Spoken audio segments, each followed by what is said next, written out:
여러분은 트라이엄프 모터사이클 하면 어떤 모델이 먼저 떠오르시나요? 굿네빌, 스크램블러, 스럭스톰, 바버 등 모던 클래식 라인업이 가장 먼저 생각나시지 않을까 싶습니다. 클래식 모터사이클의 디자인과 감성으로 트라이엄프를 대표하고 있는 기종들이니까요. 그 어떤 제조사 못지않게 트랙과 모터 스포츠의 진심인 브랜드이기도 합니다. 제가 이번에 시승한 기종이 바로 그 노하우가 집약된 모터사이클이었습니다. 레이스 기반의 스포츠 네이키드 스트리트 트리플 765를 소개합니다.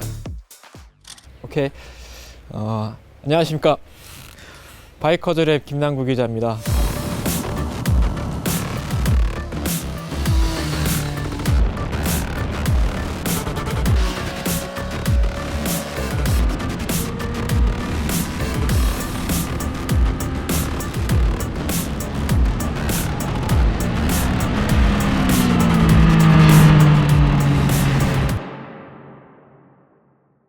저는 지금 트라이엄프와 트라이엄프 코리아의 초청으로 스페인 헤레즈 서킷에 나와 있습니다.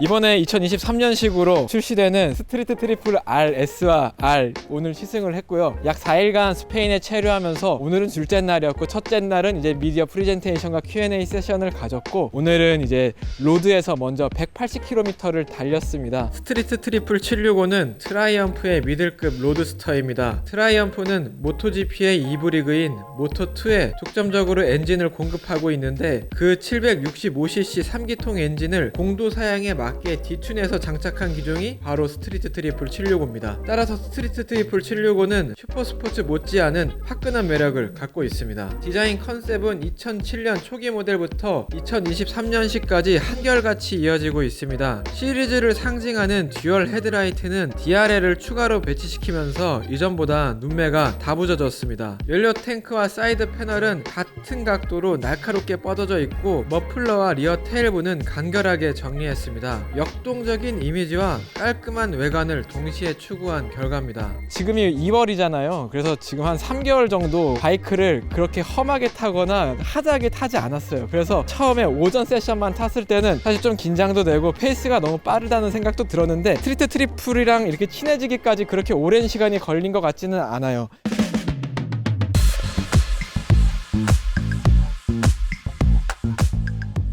공도 시승이 진행된 헤레즈 지역은 평야가 드넓게 펼쳐져 있고 교통량도 적었습니다. 그래서 제법 빠른 페이스로 시승이 진행됐습니다. 한두 시간 정도 달렸을 때는 출력이 너무 뛰어나서 조금은 무섭게까지 느껴졌습니다. 이 부분은 트라이엄프 3기통 로드스터의 공통점이라는 생각도 드는데요. 고회전으로 돌릴수록 엔진이 쫀쫀해져서 계속 스로틀 그림을 감게끔 유도합니다. 덕분에 약간 오버페이스하긴 했지만 2시간 정도 달린 뒤에는 이내 적응하고 안정감을 찾을 수 있었습니다. 그럴 수 있었던 첫 번째 이유는 가벼운 무게입니다. 130마력으로 출력이 꽤 높은 편이지만 연료를 가득 채웠을 때 차량 중량이 188kg 밖에 되지 않기 때문에 차체를 컨트롤하기 어렵지 않습니다. 느긋하게 마음을 먹고 천천히 달리면 누구나 손쉽게 다룰 수 있는 특성을 갖고 있습니다. 둘째, 핸들링이 가볍습니다. 트라이엄프가 가장 중요하게 생각하는 부분이 바로 핸들링인데, 스트리트 트리플도 마찬가지입니다. 2023년식 스트리트 트리플은 핸들바의 너비를 12mm만큼 늘렸습니다. 덕분에 직관적인 핸들링 특성을 더욱 살렸고 포지션도 매우 편안했습니다. 셋째, 탁월한 브레이크 성능입니다. 프런트에 310mm 더블 디스크에 브렘보 레디얼 캘리퍼가 장비되는데, 한 손가락으로만 조작해도 노면을 꽉 움켜집니다. 미세한 감속을 요구하는 상황에서의 레버 반응성도 상당히 만족스러웠습니다. 사실 블라인드 코너에서 살짝 라인이 부풀었던 적도 있었는데, 그때는 IMU 기반의 코너링 ABS가 개입하면서 안전하게 코너를 돌아나갈 수 있었습니다.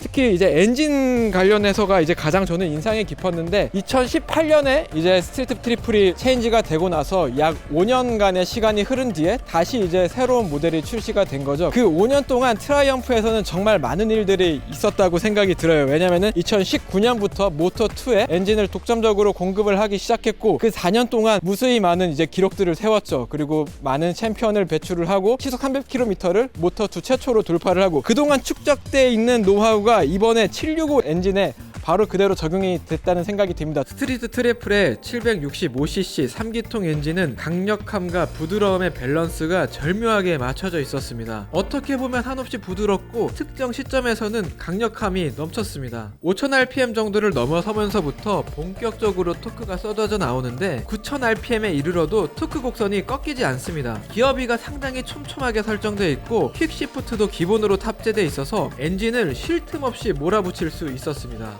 트라이언프는 이런 성능을 내기 위해 모터2 레이스에서 축적한 데이터를 적극적으로 활용했습니다. 고회전, 고압축형으로 엔진 특성을 가다듬은 건데요. 피스톤, 커넥팅 로드, 캠 샤프트 등을 새로 설계하면서 압축비를 13.2대 1로 높였고 5000rpm 이후의 성능을 더욱 강화시켰습니다. 그만큼 엔진은 카랑카랑해졌고 최고 출력이 발휘되는 시점도 11500rpm으로 상당히 높습니다. 이런 강력함이 있는 반면 부드러운 면모도 분명 있었습니다. 4기통 엔진이라고 하더라도 고 RPM에서 손이 저리는 기종이 있는데 스트리트 트리플의 3기통 엔진은 고회전으로 올라갈수록 오히려 진동이 상쇄되는 느낌을 줬습니다. 다운시프팅을 할 때에도 변속 충격이 상당히 억제되어 있고 엔진 브레이크가 걸리는 필링도 너무 부드러웠습니다. 이런 부드러움이 주행시 피로도를 현저히 줄여줬고 어떤 상황에서도 안정감을 가질 수 있는 요소로 작용했습니다. 아직까지 트랙에서 라이딩을 해보지 않아서 트랙에 들어갔을 땐 또 어떨까 사실 긴장도 되기도 해요. 왜냐면 모토GP 서킷이잖아요. 헤리지 서킷이. 그렇기 때문에 좀 긴장도 되는데 로드에서 즐거웠던 모터사이클이 트랙에서는 또 어떤 매력을 보여줄지 말씀드리도록 하겠습니다.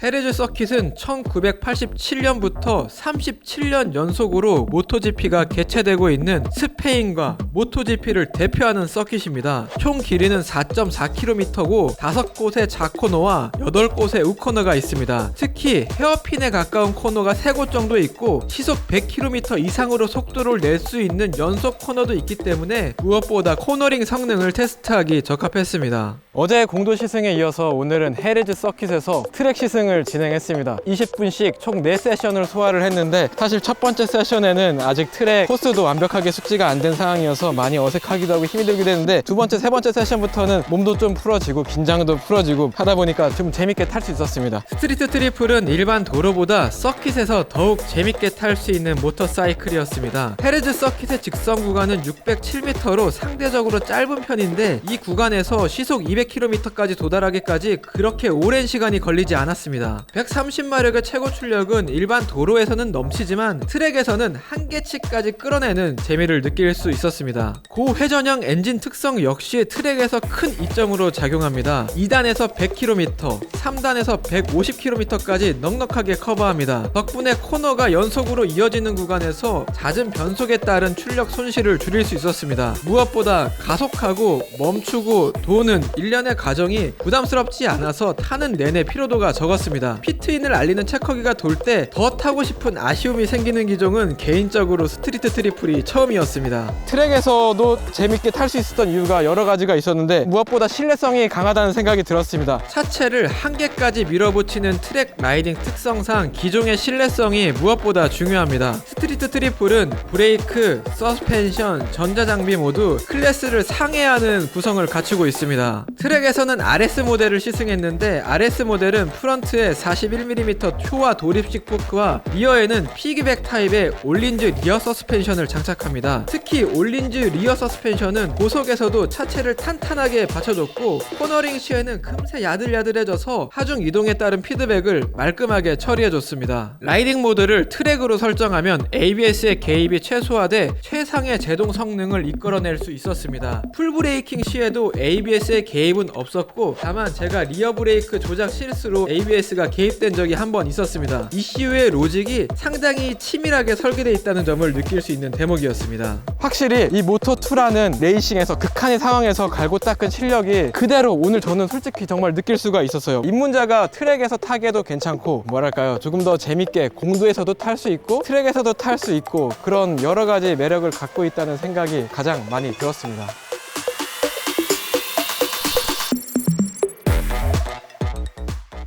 마무리를 좀 지어보겠습니다. 어떻게 말씀드려야 스트리트 트리플의 성격을 제대로 전달해 드릴 수 있을지 사실 굉장히 고민을 많이 했습니다. 유희의 수단, 즐거움의 수단으로 모터사이클을 바라봤을 때 스트리트 트리플은 상당히 높은 점수를 줄 만한 기종이라는 생각이 듭니다. 단순히 고회전에서 폭발적인 성능만을 갖고 있었다면 이렇게까지 재밌다고 느끼지는 못했을 것 같아요. 폭발적인 성능에 더해서 부드러움까지 겸비하고 있고 차체를 다루는 과정에서 신뢰가 쌓이니까 그때 비로소 더욱 즐겁게, 더욱 오래, 더욱 편하게, 더욱 부담 없이 라이딩을 즐길 수 있었지 않나 싶습니다. 조심스럽게 결론을 내려보자면 스트리트 트리플은 타도 더 타고 싶은 매력의 모터사이클이라고 정의를 내리면서 영상 마무리 짓도록 하겠습니다. 지금까지 바이커즈랩 김남구 기자였습니다. 감사합니다.